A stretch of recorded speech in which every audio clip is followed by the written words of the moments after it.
ইস কাকা আর কাজ করতে পারতাছি না, এবার বাদ দাও না প্লিজ। কেন ভাতিজি, আরেকটু কাজ করো, হয়ে গেলেই তো বাড়ি চলে যাব।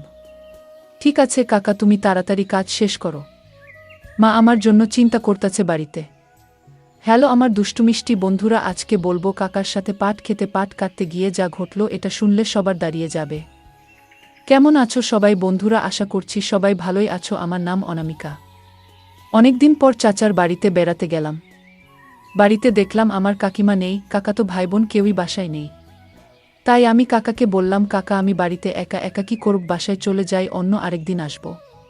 কাকা বল, না অনামিকা যাস না, আমার সাথে পাট খেতে চল, আমি পাট কাটতে যাচ্ছি। আমি পাট কাটবো, তুই বসে বসে দেখবি। এত দূর থেকে আসাতে আমিও রাজি হয়ে গেলাম, তাই আমি বললাম ঠিক আছে কাকা, চলো যাওয়া যাক।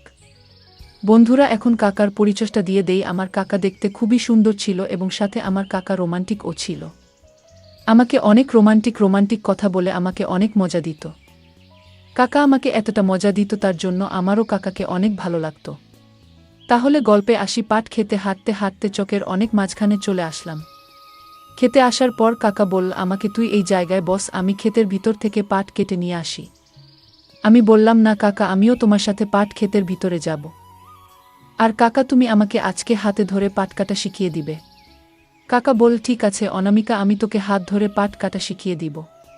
কাকা আমার হাতের উপরে হাত রেখে কাঁচিটা ধরা শিখালো, বল এভাবে কাঁচিটা ধর। আমি বললাম, কাকা কিভাবে ধরবো, আমি তো ধরতে পারি না, প্রথমবার ধরছি।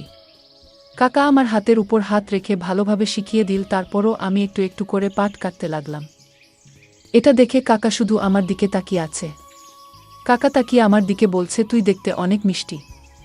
আমি কাকাকে বললাম, কাকা তুমি অনেক দেখতে সুন্দর, ভালো মনের মানুষ। আমি এখন পর্যন্ত তোমার কাছে যাই চেয়েছি, তুমি আমাকে সব কিছু দিয়েছ। এটা শুনে কাকা বলল, তুমি অনেক মিষ্টি, আমিও তোমাকে যেটা বলি তুমি আমার কথা শুনো এবং আমার সব কাজ করে দাও, আমি যেটা তোমাকে বলি। তুমি আমার সব কথা শোনো, তাই তোমাকে আমার ভালো লাগে।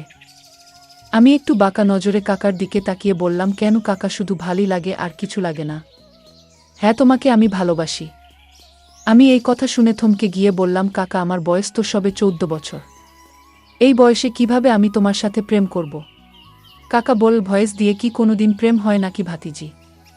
আমি বললাম, না কাকা, এসব বাদ দাও, তুমি এখন পাট কাটো। পাট কাটতে এসেছো, পাট কাটো এখন, আর কথা বাড়িও না। ভাতিজি তুমি যদি আমাকে না বল তাহলে আমি কিন্তু পাট কাটবো না, তুমি বলো যে তুমি আমাকে ভালোবাসো। কাকা এসব হয় না। কেন হয় না ভাতিজি? আমার বয়স বেশি, তাই জন্য কি আমি তোমাকে ভালোবাসতে পারবো না? আমি বললাম, ঠিক আছে ভালোবাসতে পারো, কিন্তু মা বাবা যদি জানে তাহলে কি হবে? কাকে বলছে জানবে না? এটা শুনে আমি বললাম, কাকিও তো আমাকে ভালোবাসে, তুমি আমাকে অন্য কিভাবে ভালোবাসবে? আমি বললাম, কাকা এখন পাট ক্ষেত থেকে বের হও। পাট খেতে আমাদের দেখলেও অন্য মানুষরা কি না কি ভাববে। ভাতিজি তুমি যতক্ষণ না বলবে তুমি আমাকে ভালোবাসো, আমি পাট ক্ষেত থেকে বেরোবো না। আজকে থেকে তোমার সাথে আমার কোনো কথা নেই। আমার মনে যেটা ছিল আমিও সেটা বলে দিলাম, ঠিক আছে কাকা, আমি আর তোমাকে ভালোবাসি, কিন্তু আমি কখনো তোমাকে বলিনি। কাকা আমাকে জিজ্ঞাসা করল, কেন তুমি এতদিন আমাকে বলনি? আমি বললাম, আমি তো বলিনি, লজ্জা পেয়ে তুমি আমার থেকে অনেক বড় তাই। কাকা জিজ্ঞাসা করল আমাকে, আমার কি কোনো বয়ফ্রেন্ড আছে নাকি? তখন আমি বললাম, না, আমার শুধু তোমাকে পছন্দ, আর কাউকে না। এটা বলে আমি কাকে বললাম, চলো বাসায় চলে যাক, কাকি তো বাসায় চলে আসবে, আমি তো কাকির সাথে দেখা করতে বেড়াতে এসেছিলাম। তখন কাকা বল, দাঁড়াও, আমার কিছু পাট কাটা বাকি আছে, এই পাটগুলো কেটে তারপর যাব। কাকা আমাকে পাট খেতে পাশে একটা ছোট্ট ঘর আছে সেটা দেখালো, আর বলল, ওই ছোট্ট ঘরটাতে পাট কেটে রাখা হয়, তুমি এই ঘরটাতে গিয়ে বসো, আমি পাট কাটা শেষ করে তোমাকে নিয়ে যাব বাসায়। আমি ওই অন্ধকার রুমে গিয়ে ঘুম আসছিল, তাই শুয়ে পড়লাম। কিছু সময় পর আমি ঘুম থেকে উঠে দেখি রুমে কোনো পাট নেই। কাকা কোনো পাট কাটেনি, কাকা আমার পাশেই বসে আছে।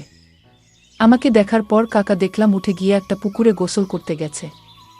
পাট খেতে পাশে ছোট্ট একটা পুকুর ছিল, সেখানে গোসল করছে। আমি জিজ্ঞেস করলাম, কাকা পাট কাটলে না, আর আমার রুমে কি করছিলে পাট না কেটে? আর এখন গোসলি বা কেন করছো? কাকা বল, লুঙ্গি তো অনেক ময়লা লেগে গেছে। আর তুমি বলেছিলে যে আমাকে ভালোবাসো, সে কথাটা ভেবে আমি পাট কাটতে পারিনি, তোমার পাশে বসেছিলাম, এখন গোসল করব। গোসল করে ফ্রেশ হব। এটা শুনে আমি বুঝে গেলাম কাকা পাট না কেটে এখানে বসে কি করছিল।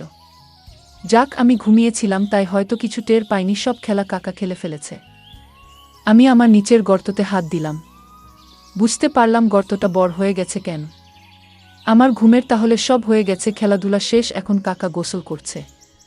দূর থেকে দেখলাম কাকি খাবার নিয়ে পাট ক্ষেতের দিকে আসছে।